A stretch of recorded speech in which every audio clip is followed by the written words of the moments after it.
Good morning, friends. It is my pleasure today to introduce to you Edray Goins. Edray earned an undergraduate degree from Caltech and went on to earn a PhD from Stanford. He held a position at IAS and Purdue, and now he is at Pomona College in California, fleeing the snow of the Midwest. I have worked with Edray on several projects, and I am impressed with the dedication he has and to the insights that he has on issues dealing with diversity. I was mentioning to him once that as a child, we were the only ones in the neighborhood that had books, and in particular, we had an encyclopedia. And I read the encyclopedia up to J. Edray mentioned to me that he read it twice. Perhaps that's why he is so insightful. Please welcome Edray Goins.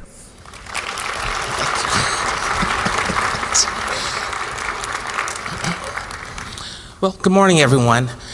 I do want to thank Dr. Bill Velez for that introduction. I don't even think that he introduced himself, but he's a very good friend and really a great mentor over the years.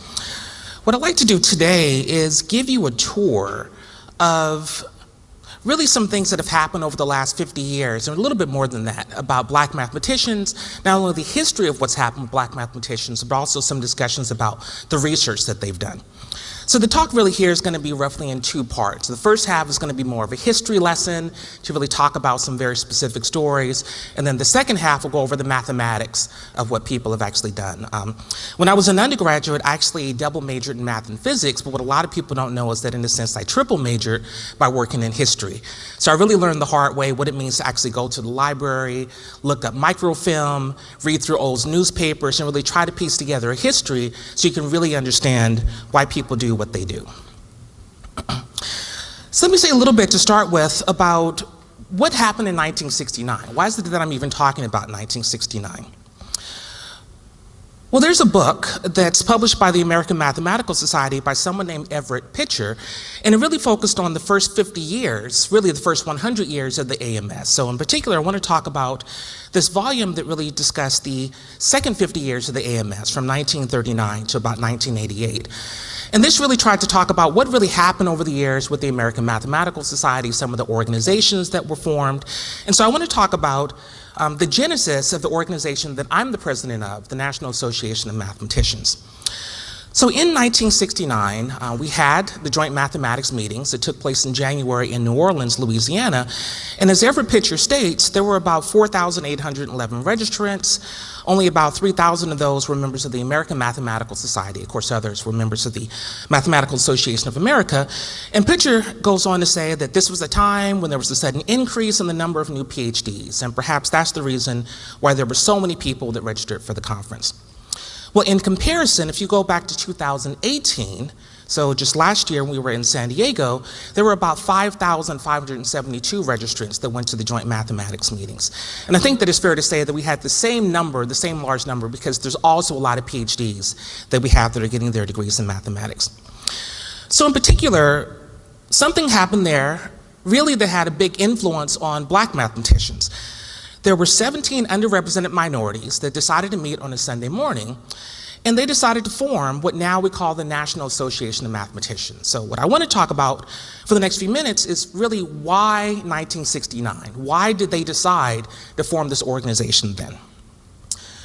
So what I need to do is go back to the year before, 1968, to say, what was the context in which people decided to act? So let me kind of go back to the end of the year, so just before January 1969. There was something called Apollo 8. It was a spacecraft that was created by NASA, and it orbited the moon, and they actually took a picture from the moon of Earth that nowadays we call Earthrise. It's actually one of my favorite pictures here that NASA created. It's really the first time in really humankind that we actually were able to take a picture of the Earth, but from another orbiting body. But of course, there were many other things that happened that year.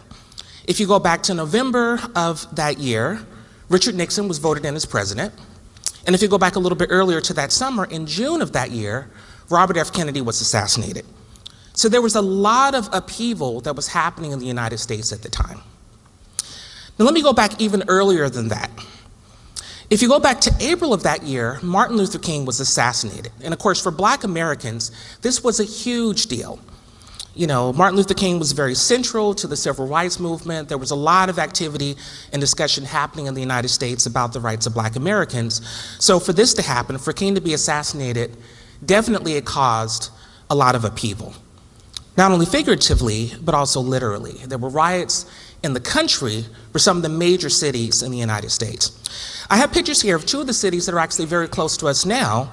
I believe that the two at the top are in Washington, D.C., so this took place just the week after Martin Luther King was assassinated, and the two at the bottom are actually in Baltimore, so this took place actually over a longer period, but also roughly the week after Martin Luther King was assassinated. So I show these two in particular to really say that even though we're here in the city of Baltimore, I do want to emphasize that there really is a lot of history here that in particular really does affect Black Americans, but of course the country as a whole. So about the week after all of these riots happened, after Martin Luther King was assassinated, the president, Lyndon Johnson, decided that he really needed to act to do something. And so he convinced Congress that he needed to sign the Civil Rights Act of 1968. That actually was the Voting Rights Act that happened a few years before, and so this one in particular was called the Fair Housing Act. So really there was a lot happening in the United States. What I also want to say later on that year that also was very pivotal to Black Americans was in 1968, in that summer, there was the Olympics in Mexico. And there were two runners in particular who won the gold medal and the bronze medal, Tommy Smith and John Carlos. And they decided that they needed to do something since they were on the national stage to really bring the attention of the plights of underrepresented minorities all over the world. So while they were on the stage receiving their awards, they decided to raise their fists, not so much in protest, really to say that they had solidarity for the Black and brown peoples all over. And of course, they were stripped of their medals after this happened because the Olympic Committee really felt that the Olympics should not be a political action at all. But still, this image here really holds a lot in the hearts of Black and brown people all over. So I say all of this to say that there was a lot happening in 1968. So if you kind of put all of this in context, 1968 was a pivotal year really for the civil rights of everyone in the United States. But I want to go back even further, back to 1951, to also help to really put this in context. This is something that happened more directly to the American Mathematical Society. This is a letter here that I have up on the screen that appeared in the Science magazine. This is a publication of AAAS back in about August or so of 1951. And it was written by 4 members of the math department at Fisk University in Tennessee. So I just want to summarize some of the ideas that were here by just kind of saying the story that this here letter talks about. This is really an editorial piece, if you will, from the 4 math department members at Fisk that were calling out both the American Mathematical Society and the Mathematical Association of America to say something needs to happen to help Black Americans. In particular, this says that the American Mathematical Society and the MAA need to do something in their bylaws to make sure that equal rights are available for everyone, and that it really needs to be codified in such a way that if anything crazy happens, then both organizations will be held accountable for it. So the letter here is really prompted by something that happened back in March of 1951, a little bit earlier that year. And as the story goes, the department chair knew that there was going to be a sectional meeting of the AMS that was hosted by Peabody and Vanderbilt. And so, of course, there was going to be a banquet there. The president of the AMS at the time, Emil Artin, was invited to give an address for the banquet. And so the chair decided that he wanted to buy some tickets for his departmental members. Well, the person who was essentially arranging all of this saw the order from the department chair, and he called the chair to simply ask a question. How many of these tickets would be used by Negroes, would be used by Black Americans? Now, for those of you that don't know, Fisk is a historically Black college, so of course the chair was like, well, all 4 of them are going to be Negroes. Well, the person who was the chair of the arrangements committee said, well, I'm going to deny you the tickets because we here at the AMS do not sell tickets to Negroes. So of course, upon hearing this, the department chair really wasn't happy. He called the AMS to say this is ridiculous, that the AMS really needs to do something. In fact, even more, perhaps the president of the AMS should boycott the banquet. He shouldn't speak. Well, at the time, the president of the AMS said that he didn't want to offend the people who invited him, so he decided to give the speech anyway. So, of course, the four individuals eventually decided to write this letter, not to a publication of the AMS, but really, as the young people say, they put AMS and MAA on blast. They decided to to write the letter to Science to say, this is what happened so that everyone in the academy knows about it. The four individuals who wrote this letter were Evelyn Boyd, Walter Brown, H.M. Holloway, and Lee Lorch. So for those of you who don't know Lee Lorch, I highly recommend that you read even his obituary that appeared in the New York Times. He was extremely influential to not only underrepresented minorities in mathematics, but to women as well. So in this picture here, I have a photo from 2007. This is actually one of my favorite photos, where in the middle you actually see Evelyn Boyd and Lee Lorch, and flanking them are three African-American women who actually graduated with PhDs the same year from the University of Maryland at College Park. Kim Weems, Tasha Ennis, and Sherry Scott. Actually, all three of them are really good friends of mine. Evelyn Boyd Granville, the one in red here in the middle, will actually be at the Namm banquet on Friday evening. So even if you don't take my word for it and how the story played out, I still welcome you to come to the banquet on Friday so you can talk to her yourself. So all of this being said, let's now go back to 1969. Right, so really, what is it that happened that year?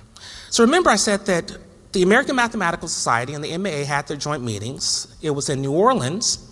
And one of the Sunday mornings, January 26th, there were 17 underrepresented minorities who got together to say, enough is enough. Something has to happen. We really need to have an organization where people really are understanding and really saying something about what should happen with underrepresented minorities. So I won't read all the 17 names that are here, but I will say that at least 5 of them will be at the Namm banquet on Friday. So if you'd like to see some of them, to really talk to them about what happened back then, I recommend it. Those 5 individuals are Jim Donaldson, Johnny Houston, Scott Williams, Robert Smith, and Harriet Walton. So let me try to put things in perspective in terms of 1969, just to say, well, what did AMS and MAA do kind of in response to all of these things that were happening?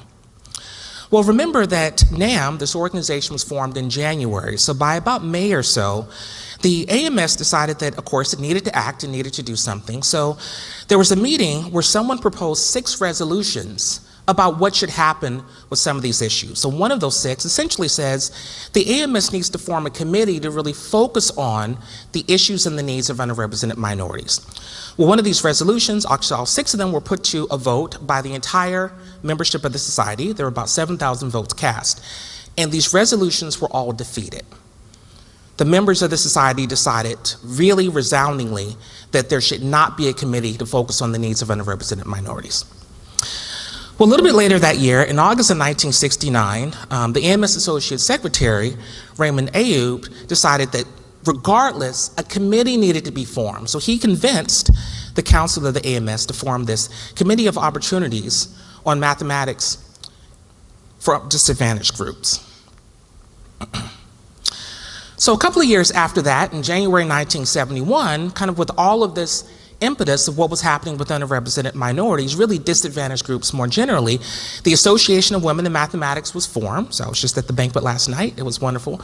Do have to get a shout out to Amy Radenskaya. And so in April 1971, the AMS Council, also kind of in response to these things that were happening, realized that perhaps the needs of underrepresented minorities are slightly different from the needs of women, and so they formed a separate committee. They decided to form a separate committee really to focus on the needs of women. So that's roughly about the time when these 2 committees split. So just to fast forward a little bit, in 1978, the committee decided to form a report to kind of say these are all of the different things that were happening, and of course they had a series of recommendations to the society of what should happen. And they recommended that, of course, there should be a survey of the different graduate schools, kind of which ones are good for minorities, which ones have not been doing a very good job. They also proposed things like there should be a summer school for underrepresented minorities to kind of convince them to go into graduate schools. And really, of these recommendations, not much happened. In fact, Everett Pitcher, the person I talked about earlier who wrote this book for the American Mathematical Society, actually goes on to say, essentially, this committee really said all of these things should happen, everything fell apart, and it's of no surprise that all of the work of really helping out the disadvantaged groups fell to Namm and AWM. Again, I'm simply quoting this book from the American Mathematical Society. So the committees really kept on for a while, not very much happened, but basically everything was really left to Namm and AWM. So I've been mentioning these acronyms, Namm, but let me say, what is Namm? What is Namm really all about?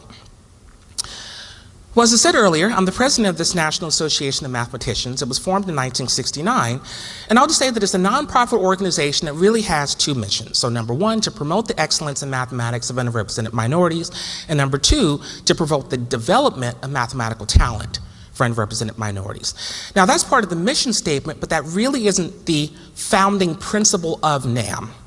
The founding principle is very simple. It comes from this principle of Kwanzaa called Kujichagulia, which basically means self-determination. So the idea is that underrepresented minorities can help themselves and do for themselves. So that's a general trend that I'll talk about as I really say a little bit more behind what Namm is and what Namm does. Well, today, after 50 years, Namm has around 800 paid members. There's about 1,200 individuals that are signed up on the email list. And really, Namm acts as an advocacy organization for underrepresented minorities.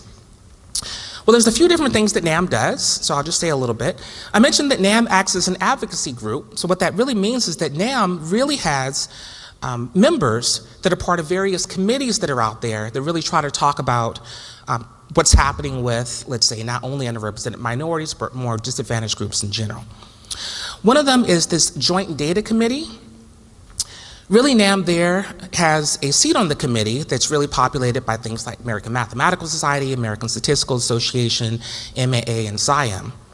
But Namm has a member on the committee that tries to ask simple questions such as, are we keeping data of how many underrepresented minorities get PhDs every year, or perhaps start tenure track positions?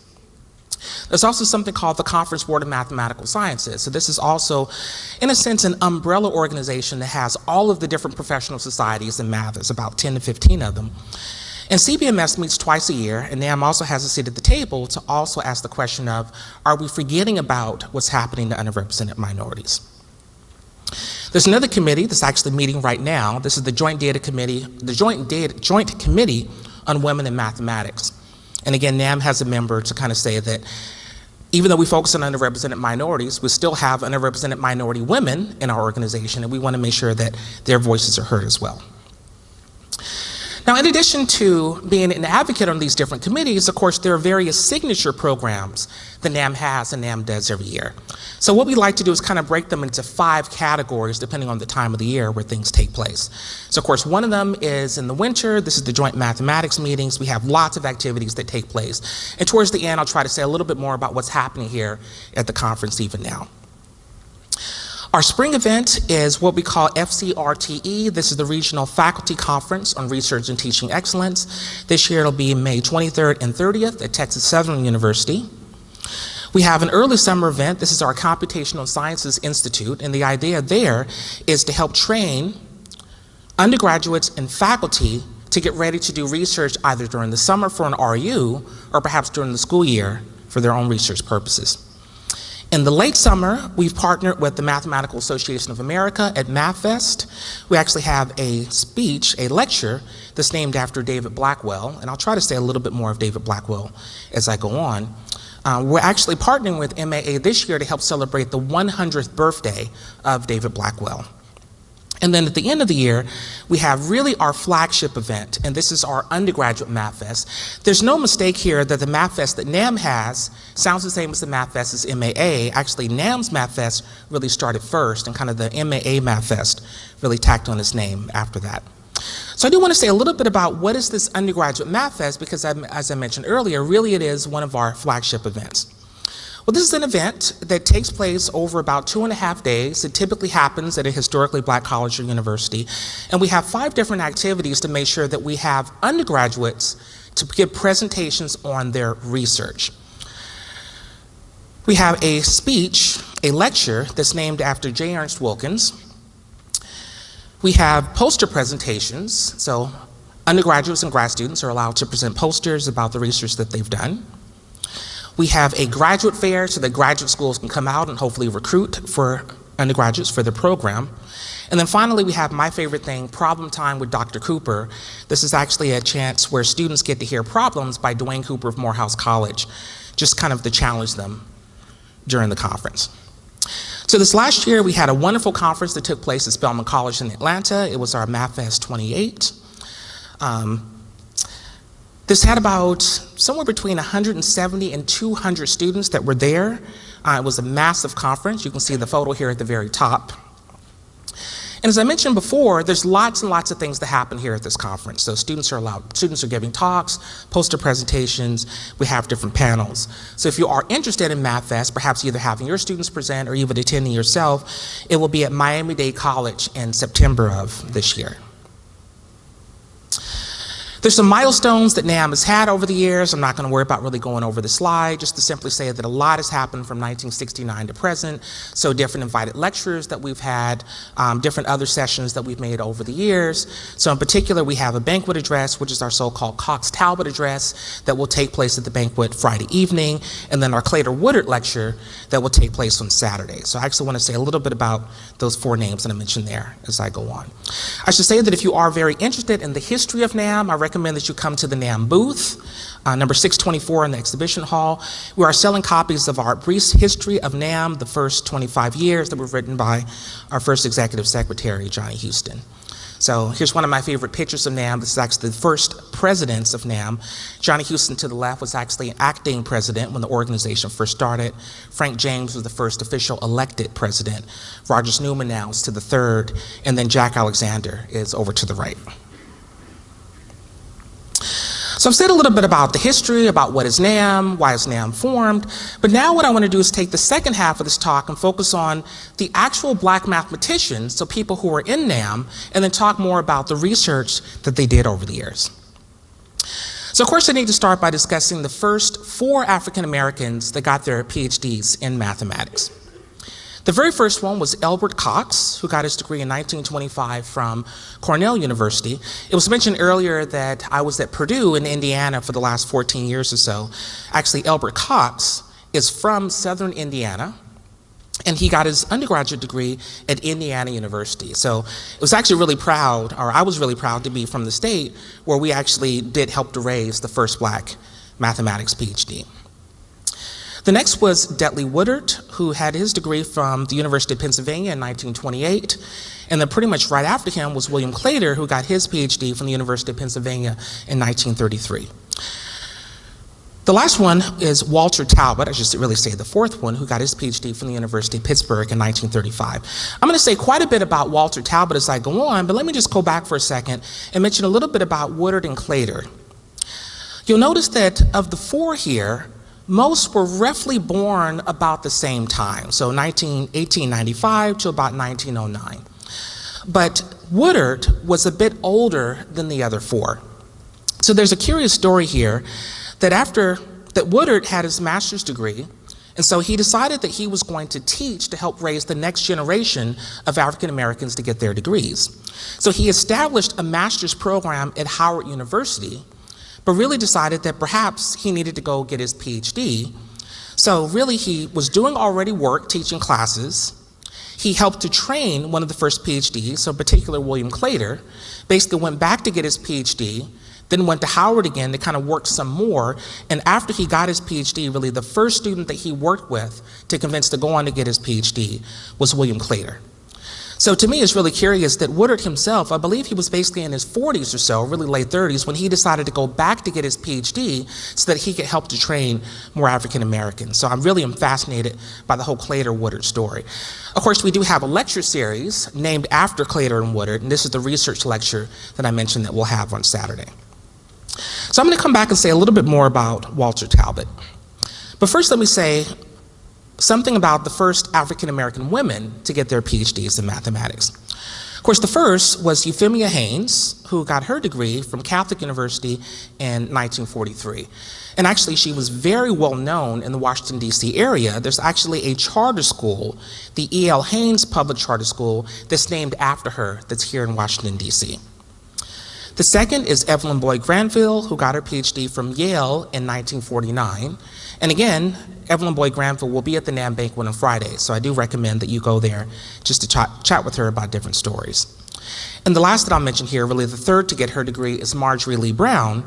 She got her PhD from the University of Michigan in 1950. Of course, the University of Michigan has a great colloquium series named after her called the Brown Colloquium. It actually takes place on Martin Luther King's Day, so I believe that the talk that they're going to have this year at the University of Michigan is going to take place next Monday. There's an interesting story about Granville and Brown. I mentioned that Granville got her degree in 1949, but Brown got her degree in 1950. There was really a confusion for many years as to who was the second woman to get her PhD versus who was the third. I believe that there's some controversy that Brown perhaps wrote her dissertation first, but she really didn't defend until afterwards. So technically, Granville is the second to get her PhD, although some people could argue that perhaps Brown was the second to get her PhD because she really wrote it a little bit earlier. But still, in terms of how the degrees were granted, we do know that Granville was the second and Brown was the third. So I mentioned Talbot, who was the fourth African American to get his PhD. And I want to say more about him because I think that he was really a fascinating person. This will help me to focus a little bit more on the mathematics that Black Americans have done. Well, he really was from Pittsburgh. He got his bachelor's degree in math and physics from the University of Pittsburgh in 1931, and then decided to stay at the University of Pittsburgh for his PhD that he got just 3 years later in 1934. He was around 22 years old when he got his PhD. So really, he was a fascinating individual, really brilliant. He later became professor and chair at Morgan State University. Now, back then it was called Morgan State College. And Morgan State is a historically Black college that's actually here in Baltimore. And there are various people that are here giving talks at different sessions. So this is one of the reasons why I want to focus on Walter Talbot, to really emphasize what really happened at HBCUs back at the time. So remember, in 1969, Namm was formed. He was actually there in New Orleans. He was one of the people that was there at the meeting. He actually, of course, was a bit older, but I want to emphasize that of the first 4 Black Americans to get their PhDs, he was the only one that was alive. Unfortunately, the other 3, Cox, Woodard, and Claytor, had passed away by then. So he was there at the meeting. You know, people, of course, had a lot of respect for him, being one of the first African Americans to get their PhDs in mathematics. He was also department chair at Morgan State University, and so he came there to the member to really provide a lot of support for those young individuals that realized that they wanted to do something to help Black Americans in math. So not only was he a founding member, but he was actually the first vice president of Namm. So Talbot himself really talked a little bit about what actually happened back then in 1969 and how it affected him directly. One of the things that he said was, he entered the college teaching scene in 1934. Of course, that was the year that he got his PhD. But it wasn't until 35 years later, until 1969, before he had a chance to start existing in the national activities of mathematical bodies. Remember how I mentioned earlier about this letter from Lee Lorsch, that there were all of these issues that Black Americans were having about really not feeling welcome in the societies, not being allowed to even get banquet tickets at some of the different meetings. So this is something that Talbot had seen almost his entire mathematical career. But in 1969, he was really motivated by working with Namm to really say that he really wanted to increase the visibility of Black Americans. So in April of that year, when he was at Morgan State University, he wrote to the Ford Foundation to help them finance a conference that really was going to focus on the mathematics that was being done by faculty at HBCUs. And so I'll just kind of skip to the end here of this quote. So what he says is that it was an extremely successful conference, and really after people were able to see what Black mathematicians were doing, this increased the number of Black Americans that were attending math conferences. Remember I mentioned earlier this idea of Namm, really the founding principle of Kuchi-Jaculia. This is really the idea that Talbot had. It's not really enough to kind of go to what we call nowadays predominantly white institutions, the PWIs, to try to say that we're going to bring in black mathematicians, but he actually was saying, we already have our own at HBCU, so let's just simply show the world what our own can do. So I mentioned a little bit about Talbot and his influence as department chair, but now what I want to say is, what did Talbot do for his research? You know, why was Talbot really a top-notch mathematician? So I'm going to spend the next few minutes or so going over what Walter Talbot did in his doctoral thesis. So there's two sources that I'm going to use here for the next 10 minutes or so. One is a book that's called Black Mathematicians in Their Works. This was published in 1980 by a handful of mathematicians, one of them being Beauregard Stubblefield and the other one being Virginia Newell. For those of you who were at the Namm banquet in San Diego last year, we actually celebrated Virginia Newell's 100th birthday. So yes, she is still with us. Well, in this book, what the different mathematicians did was they wrote to all of the black mathematicians at the day and asked them to write a research article on what they've been working on. I've been reading this book for the last 2 weeks, and it's a fascinating read. It's about 350 pages, and it has something like 30 articles that black mathematicians have written, extremely technical articles. So if you do want to see what the first, maybe 50 or 60 black PhDs had done over the years, I highly recommend that you get a copy here of Virginia Newell's book. So what I'm going to talk about really is what was written in this article that Talbot wrote in 1980, even though, of course, remember that he got his PhD in 1934. A lot of the summary here actually comes from a direct article that was posted on the archive back earlier last year by Thomas Hales. He actually had emailed myself and Johnny Houston to say that he'd been really interested in what Walter Talbot had done in his thesis and really had an idea of how to recast some of the ideas in Talbot's thesis using representation theory. So what I'm going to say here next is basically a summary of the thesis that Talbot wrote that's entitled Fundamental Regions in S6 for the Simple Quaternary G60. So this is really motivated by a very simple question. Say that you have a group acting on a real vector space. What you'd like to know is, what is the fundamental domain of the space under this action? So a very simple way to say this is, you want to know what's a certain subset of this vector space, such that perhaps if I take any element in the larger vector space, is there a way that I can think of this larger element as coming from a unique element in this smaller region, this so-called fundamental domain? So for those of you who know representation theory, really what we're trying to do is generalize the idea of Weyl chambers. And so what I'll say here very simply is the group that we're looking at that's acting on things is the simple group of order 60, so most of us call this A5, and it sits inside of a collection of 4x4 matrices. This is actually what we call a quaternary group. It's any subgroup of the collection of 4x4 matrices. And it's going to act on one of three different vector spaces. So either a four-dimensional real vector space, again here I have 4x4 matrices, or some sub-vector space of the symmetric square of a four-dimensional real vector space, or the alternating square of this four-dimensional vector space. So I'll try to say a little bit simpler what all of this means. So all of this really comes from a very classical motivating result, which a lot of us know from number theory, which is where you have these special linear groups, so the collection of 2x2 matrices with the integer coefficients that have determinant 1, that acts on the upper half plane. So there's a couple of different ways you can think of this. One is I can take the upper half plane, which of course are complex numbers that have a positive real part, or for those that are in representation theory, I can think of this now as a quotient space, so SO2R, collection of 2x2 real matrices, modulo SO2R, so a collection of orthogonal 2x2 matrices. And of course, the way that these two are related is that I'll take any 2x2 matrix and I'll kind of act on the complex number I by fractional linear transformations. But the point is that the 2x2 integer matrices, the special linear group, simply acts by fractional linear transformations. And so now I do have an action of this group on the upper half plane, and it's very well known that the fundamental region is this gray region that you'll see here at the bottom of the slide. So kind of this weird looking strip that kind of goes off to infinity. I'll say for the experts in the room, I'm going to ignore all questions about compactifying by taking a look at points at infinity. I'm just going to make this very simple by trying to say that this is the general idea. So in this case, the fundamental domain is going to be this gray region, and simply put, what I'd like to do is generalize this. So if I have really any group acting on any finite dimensional vector space, kind of what's the idea? What's the space that we're looking at? So let me try to set things up in the following way.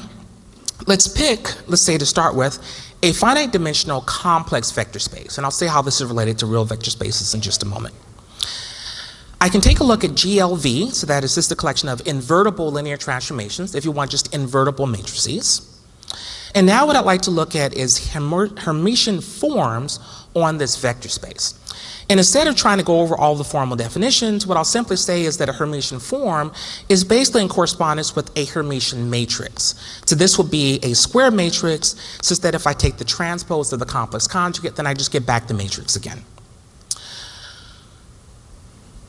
Now, once I have this, then I can really consider, again, the space of Hermitian forms. That now, it turns out, is a real vector space, right? The reason why it's not complex is that if I scale by a complex number, I lose this idea of take the complex conjugate and I just get back the same matrix all over again. And so I can take a look at this vector space, and it just so turns out that I can actually think of this as a quotient. So GLN over the complex numbers modulo unitary matrices over the complex numbers. I'm not really going to use that, but I'll just simply say that for the experts in the room, this G here that I'm looking at, this collection of Hermitian forms, is essentially going to be a Lie algebra. And now what I know is that my collection of invertible matrices will act on the space of Hermitian forms kind of in a nice canonical way. Essentially, if I have two vectors, U and V, then I'll just simply act by taking the inverse of this matrix on those two vectors. So again, I have these three concepts: complex dimensional, finite dimensional complex vector space. I have now invertible matrices, and I have my collection of Hermitian forms, which, if you will, is just a collection of Hermitian matrices. So here's a very simple example to kind of get an idea of what's happening. The vector space that I might care about will be, let's say, inside of this three-dimensional space where I want the sum of the entries of the vector to be 0. So of course now this forms a two-dimensional subspace. Every 3 by 3 Hermitian matrix is in this form here where I have these coefficients APQ, BPQ, where of course the A's and B's have to be real numbers. And so what I can try to do is figure out what happens if I take every Hermitian form but perhaps restrict to this subspace. And if I do this, this is just a matter of kind of multiplying out different matrices and staring at things. And I realize that the Hermitian forms is a real vector space that's going to be 4-dimensional. So it's going to be spanned by these 4 Hermitian forms here. So for example, one of them that I'm calling here H1 on the slide, what this does is it takes the first entry of these vectors, U and V, so let me call that U1 and V1, and I'll take the complex conjugate of U1 times V1. So I get this nice complex number. There's this H alt that I've written here at the bottom. It's just kind of something that falls out when you play around with the formulas, but I'll mention a little bit more about this H alt here at the end. So again, this is just a straightforward computation. It's something that, say, if you get really bored, you could work out. It's really not extremely hard. The next thing I want to talk about is this idea of the permutation representation. So now what I want to do is take any vector and let's try to permute around the subscript. So maybe kind of move things around and then see what happens. Well, if I have a vector where the sum of the entries, let's say, goes to 0, then of course if I permute around the subscripts of those, I still have the condition that the sum of the entries goes to 0. So now let's take any subgroup of the symmetric group of degree n, so my Sn, and what I'm going to do is essentially act on the subscript, so sending the numbers 1 through n to some permutation of the numbers 1 through n. So this gives me a nice action, the so-called permutation action, on my vector space. And of course, because I can think of every permutation as acting on these vectors, I actually get back a representation. So I can think of every permutation now as a certain matrix that's really acting on these vectors. This is what I'm going to call the permutation representation. So here's a relatively simple example. We can go back to our two-dimensional vector space. So sitting inside of our three-dimensional space, again, I want the sum of the entries to be 0. And so what I can do is I can take a look at S3, so this way I can permute around 3 elements, and there's going to be at least, let's say, 3 different distinguished types of permutations that I'll have. One will be the trivial permutation, so it doesn't do anything, and I can think of that action as just multiplying by the identity matrix, right? Because of course I'm not doing anything. Or I can think of a permutation perhaps as swapping 1 and 2, but leaving 3 alone. That, it turns out, is also the same as multiplying by a certain matrix. Right, so in this case, you can now see the pattern that I have here, just zeros and ones. Or I can take this action and let's say cyclically permuting 1, 2, and 3. So again, if I look at how that acts on the subscripts, again, I can think of this as multiplying by a certain matrix. So these matrices are very well known. They're typically called permutation matrices. The rough idea is that you take the identity matrix and in some nice way, you can just swap around the columns, and that's what I mean by a permutation matrix. I should point out here, you'll see in the very last line, that if I take a look at the vector space that we had before, the so-called four-dimensional vector space, remember that was generated by these four Hermitian forms, then I can see how these permutations act on these Hermitian forms. All that I'm doing, again, remember, is just moving around the subscripts for my vectors. So I can see, remember, if I have my H1, that was just U1 bar, V1 bar. If I act by sigma, it's just going to take my U1 to maybe U2. It'll take my V1 to V2. And there now you can see that the action just simply says, take maybe H1 to H2. So the action of these permutations is going to be very simple.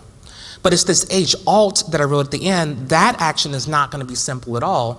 So roughly speaking, I would say that the H1, H2, H3 in this specific case is what I care about, but I'm going to leave the other one alone because it's not really invariant under this permutation.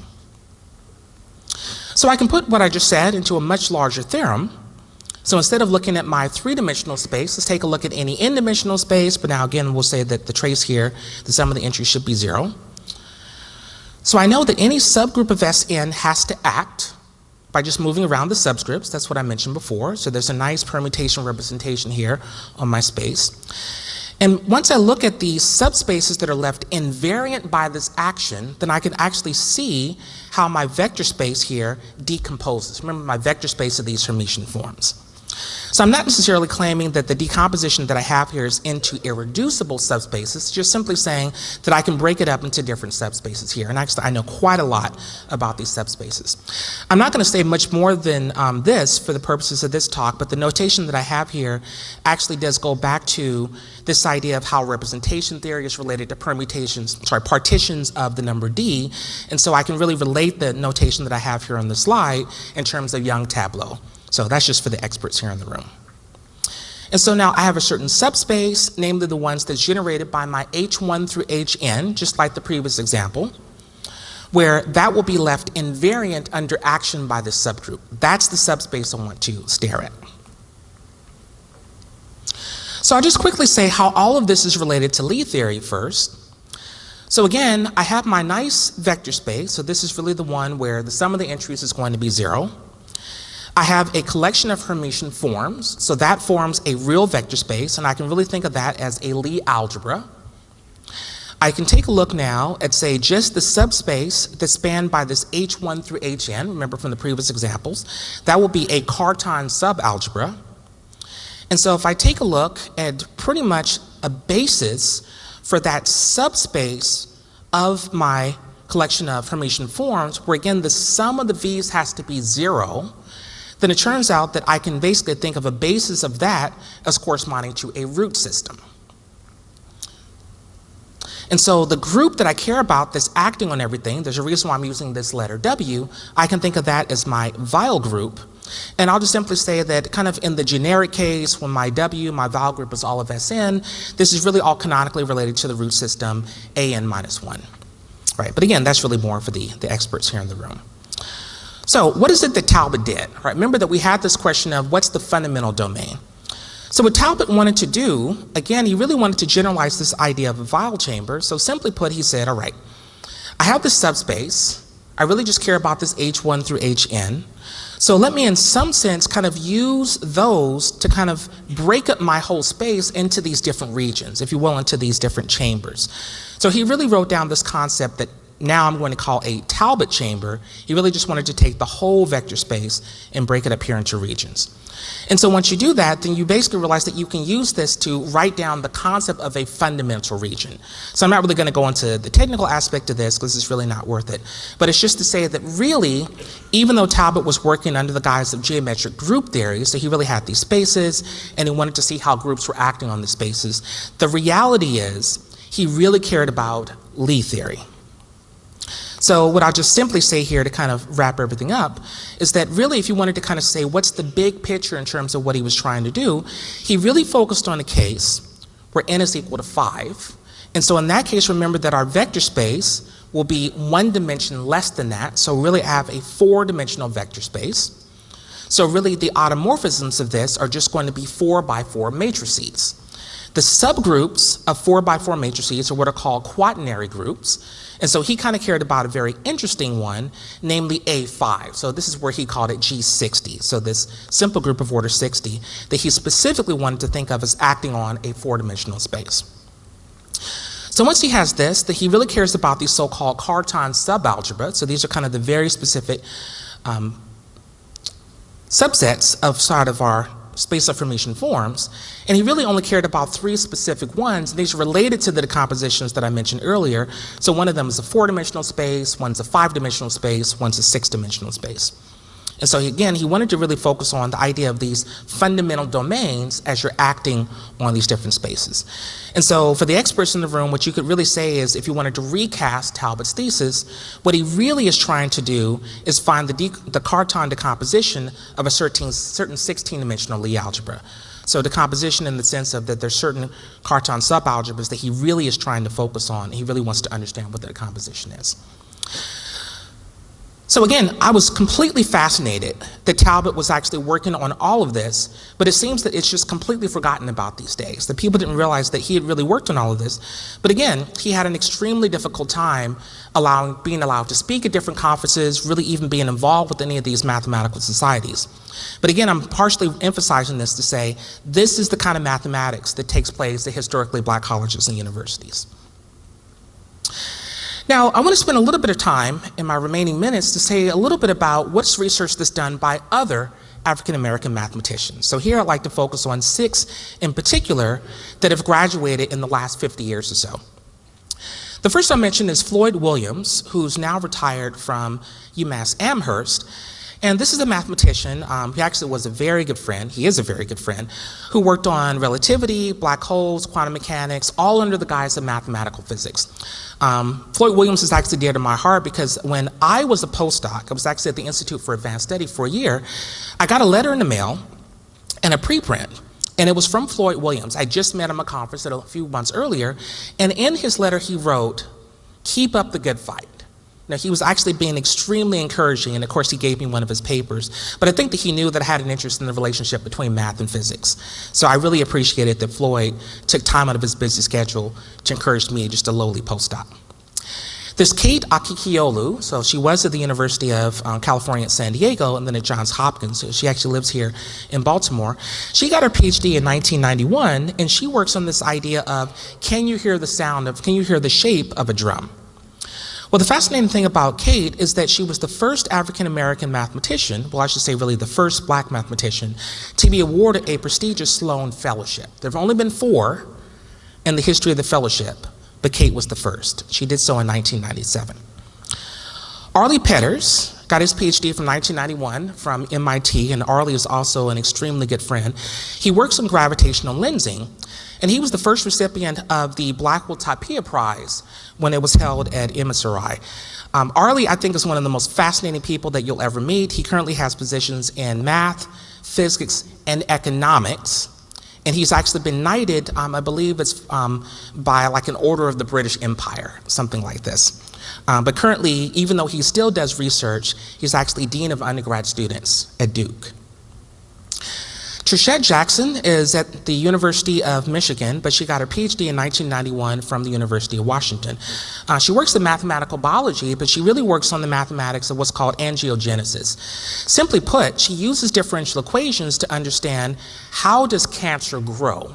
So there's this concept of that you have cancer, and somehow it needs to kind of build out blood vessels so they can actually take in the nutrients to grow. That's this idea of angiogenesis, and that's what she uses mathematics. That's where she uses mathematics to study it all.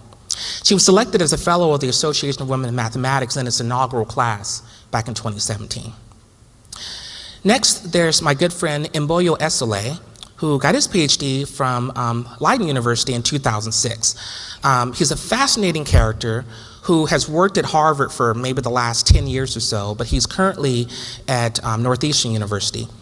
And he really works on this strange intersection of algebraic geometry and string theory. So essentially he uses families of elliptic curves to somehow understand the fabric of the universe.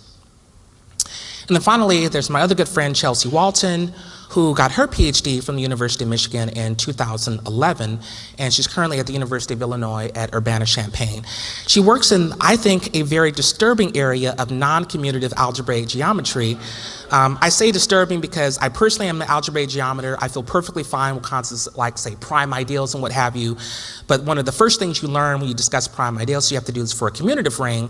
And so she says that there is a way you can do all of this that the rings are non-commutative, which I just find extremely disturbing. So I want to end with just some simple questions for thought. Essentially, where do we go from here? You know, I tried to introduce some of the mathematics. I tried to introduce some of what happens with Namm and other groups. But let me just try to pose a couple of questions. So number one, have we made any progress? How many black mathematicians actually get their PhDs in math these days? Well, this is a report that you can get from the National Science Foundation. It really tries to list how many PhDs were granted, not just to African Americans, but to everyone over the last 50 years or so. So in this report, it says that in 1968, there were roughly 1,000 people that got their PhDs in math, and only 10 of those, roughly 10, went to African Americans. Again, that was in 1968. Fast forward to 2016, there were about 4,000 PhDs granted in math and computer science, but just under 100 went to African Americans. So you can argue, well, that's a tenfold increase. You know, that's really great that it went from about 10 to about 100, but 12% of the population living in the United States are African Americans. So that means only about 2% of the population, only about 2% of the people that have PhDs in math are African American, which of course is dismal. Next, you can ask the question, well, what's being done to increase participation? So of course, there's been different groups, different organizations that have been formed over the last 50 years. Now to say a little bit about a few of these. One is the Conference for African American Researchers in the Mathematical Sciences. So Bill Massey, Raymond Johnson, and James Turner started this back in 1994. I think it's fair to say that most of us who are African American mathematicians would not know each other if it weren't for CARMS. It's been around for now 25 years. They just spent all day yesterday with their 25-year anniversary. So it is really a phenomenal conference. Next, there's a website called Mathematicians of the African Diaspora. This is the so-called Mad Pages that was started in 1997 by Scott Williams. My understanding is that Scott really used the book that I mentioned earlier by Virginia Newell, this Black Mathematicians in Their Works, to help have a website to really focus on which black mathematicians are out there and what some of the research that they've done. I'll just mention a couple more here. There's Enhancing Diversity in Graduate Education that was started a year later, 1998, by Sylvia Bozeman and Rhonda Hughes. The Infinite Possibilities Conference started in 2005 by Leona Harris, Tanya Moore, and Nagamble Shah. And then there's a website that just came up over the last couple of years that's now called Mathematically Gifted in Black that was started by Erica Graham, Reagan Higgins, Candace Price, and Shelby Wilson. So there are different things that are happening these days. Of course, more needs to be done, but at least there's something. So I want to end with this question of, well, where can I learn more? Where can I really find out what's happening? Maybe where can I find out more about black mathematicians, and what are some of the things that they're working on? So there's a couple of things in particular I want to mention. First, tomorrow, as a companion to this talk, there'll be a session sponsored by the MAA that's called The Past 50 Years of African Americans in the Mathematical Sciences. So there'll be 5 speakers. Michael Young will talk in the morning, who's at Iowa State University. Talitha Washington will talk about Katherine Johnson and Rudy Horn. She's from Howard University. Bill Massey, the individual that I mentioned earlier, who was one of the founders of CARMS, will talk. Unfortunately, Fern Hunt won't be able to make it because of the government shutdown. She says that she really cannot do any official business. But finally, we'll round things out with Scott Williams, who's one of the individuals who started the MAT website. If that's not enough, I highly recommend that you come to the other Namm events that we have. Talithia Williams, who's at Harvey Mudd College, will be the banquet speaker, the Cox Talbot address tomorrow evening. Namm will have a panel discussion to talk about the next 50 years of Namm. That'll be Saturday morning, and then the afternoon we'll round out with the Namm events. Hennick Maui, who's at Howard University, will give the Claytor Woodard address. So with that, I do hope that I've inspired you somewhat about what's happening with black mathematicians. At least I hope that I've given you some information about the history and the mathematics that's being done. But I definitely do want to thank you for your time and attention. Thanks.